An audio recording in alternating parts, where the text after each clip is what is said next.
تباہی بربادی، آخرت میں بھی تباہی بربادی۔ تو مالک کا کام ہے حکم دینا، بندے کا کام ہے اس حکم کی تعمیل کرنا۔ اور ایسا بھی نہیں کہ ہمارے اوپر کوئی زور زبردستی نہیں، لا یکلف اللہ نفسا الا وسعها۔ اللہ فرمانے کہ میں بندے کے اوپر اس کی حیثیت سے زیادہ بوجھ ڈالتا ہی نہیں، یہ بوجھ نہیں ہے۔ حالانکہ دیگر مذاہب میں دیکھیے کہ ان میں کچھ نہ کچھ تھا۔ مثال کے طور پر ان کے اندر کیا تھا، اگر کوئی نیک بننا چاہتا ہے، صوفی بننا چاہتا ہے، اللہ کا ولی بننا چاہتا ہے، دیگر امتوں کی بات کر رہا ہوں، ان میں کیا تھا کہ وہ گھر بار، بیوی بچے، کنبہ قبیلہ برادری کاروبار ہر چیز چھوڑ چھاڑ کر جنگلوں میں چلے جاتے تھے، جس کو کہا جاتا رہبانیت۔ لیکن جب اس امت کی باری رسول اللہ صلی اللہ علیہ وسلم نے کہا لا رہبانیت فی الدین، دین میں رہبانیت ہے ہی، لا اکراہ فی الدین، دین میں زور زبردستی نہیں ہے۔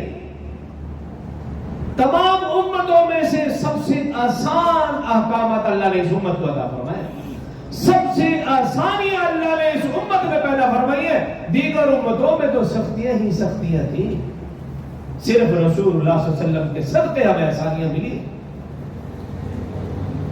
رسول اللہ صلی اللہ علیہ وسلم اپنے حجرے میں تشریف فرما، 3 مسلم مسجد نبی میں تشریف فرما، حجرہ اور مسجد نبی متصل۔ اب 9 مسلم صحابی ہیں رضی اللہ عنہم، اب ان میں سے ایک صحابی 9 مسلم صحابی رضی اللہ عنہ کہنے لگا، آپس میں تینوں بیٹھے، کہنے لگا اللہ نے ہمیں ایمان کی دولت سے مالا مال فرمایا ہے، تو وہ کہنے لگا کہ آج کے بعد میں کبھی بھی رات کو نہیں سوؤں گا، پوری رات عبادت کیا کروں گا تاکہ اللہ کا شکر ادا کیا جا سکے جس نے ہمیں ایمان کی دولت سے مالا مال فرمایا۔ اب دوسرا 9 مسلم صحابی رسول رضی اللہ عنہ کہنے لگا اللہ نے مجھے بھی ایمان کی دولت سے مالا مال فرمایا، میرا فیصلہ یہ ہے کہ میں آج کے بعد ہمیشہ روزہ رکھوں گا، کبھی ناغہ نہیں کروں گا۔ کہ اللہ نے ایمان کی دولت دی ہے تو پھر اس کا حق ادا کرنا چاہیے۔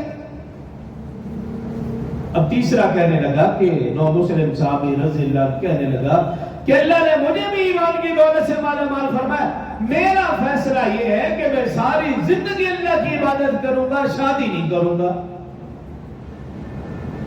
اب رسول اللہ صلی اللہ علیہ وسلم حجرے میں اور ان تینوں کی باتیں سن رہے ہیں۔ جب تینوں نے اپنی بات مکمل کی، رسول اللہ صلی اللہ علیہ وسلم اپنے حجرے سے مسجد نبی میں تشریف لائے، اس حالت میں کہ رسول اللہ صلی اللہ علیہ وسلم کا غصے کی وجہ سے چہرہ سرخ اور زرد ہو رہا ہے، اور آپ کی پیشانی کے اوپر یہ رنگ بھڑک رہی تھی، اتنا غصہ۔ اور ان تینوں صحابہ کرام کو دیکھا اور فرمایا ایکم مثلی، تم میں سے کون میری مثل ہے؟ میں اللہ کا بھیجا ہوا نبی ہوں، پیغمبر ہوں، میں عبادت کرتا ہوں، میں کبھی روزہ رکھتا ہوں کبھی نہیں کرتا، رات کو سوتا بھی ہوں، عبادت بھی کرتا ہوں، میرے گھر میں عائشہ بھی ہے، میرے گھر میں حفصہ بھی ہے۔ اس چیز کو نہیں کہتے کہ تم سب کچھ چھوڑ چھاڑ کر صرف عبادت میں لگ جاؤ۔ دین یہ ہے کہ تم حقوق اللہ بھی بات کرو اور اس کے ساتھ ساتھ حقوق العباد کی بھی ادائیگی کا اہتمام کرو۔ اپنے رشتہ داروں میں، کنبہ قبیلہ برادری میں رہ کر، بیوی بچوں میں رہ کر ان کے حقوق ادا کرتے ہوئے اللہ کا حق ادا کرنا، یہ نام ہے دین کا۔ دین تو ہمیں یہ سکھاتا ہے۔ لیکن دیگر مذاہب میں کیا تھا؟ جس نے نیک بننا ہو، ولی بننا ہو، صوفی باصفا بننا ہو، ہر چیز چھوڑ چھاڑ کر جنگلوں میں چلا جائے اور جا کر اللہ اللہ کرے۔ لیکن اس دین میں ایسا نہیں ہے، اللہ نے آسانی پیدا کی ہے۔ تو پہلی چیز ہے ایمان والوں کو خطاب، اور دوسری چیز ہے روزے کی فرضیت، کہ مالک کا کام ہے حکم دینا، بندے کا کام ہے حکم کی تعمیل کرنا۔ اگر ہم بندے ہیں تو اللہ کا حکم ہے، مالک کا حکم ہے 1 مہینہ روزہ رکھنے کا، بندہ تو اپنے مالک کی بات مانتا ہے، چوچرا نہیں کرتا۔